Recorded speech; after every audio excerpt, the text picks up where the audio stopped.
جب کوئی بندہ ذیابیطس کا شکار ہوتا ہے تو ہر قسم کی میٹھی چیز سے وہ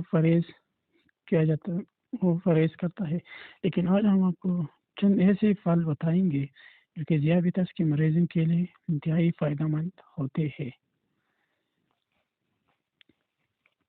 ذیابیطس میں مبتلا افراد اپنے کھانے پینے کے حوالے سے بہت احتیاط برتتے ہیں۔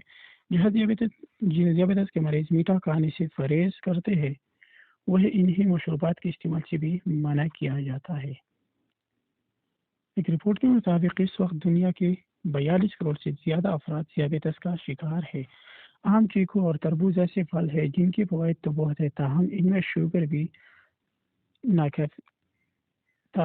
میں شوگر بھی زیادہ کافی موجود ہوتی ہے۔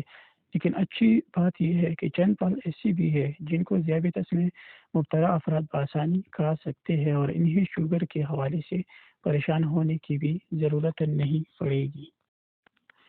کیوی نہایت مزیدار پھل ہے جس میں وٹامن اے اور سی دونوں موجود ہے۔ کیوی خون میں شوگر کی سطح کو بڑھنے نہیں دیتے۔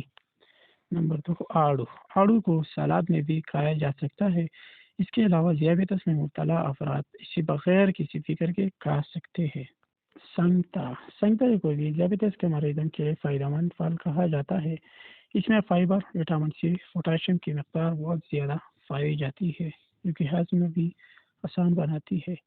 سیب روزانہ ایک سبز ذیابیطس میں مبتلا افراد کو کھانا چاہیے۔ اس میں فائبر موجود ہوتا ہے جبکہ اس سے نظام ہاضمہ بھی بہتر ہوتا ہے۔ امرود میں فائبر کی مقدار بہت زیادہ ہے۔ یہ بلڈ میں شوگر کو بڑھنے نہیں دیتے اور ہاضمہ کو بھی بہتر بناتا ہے۔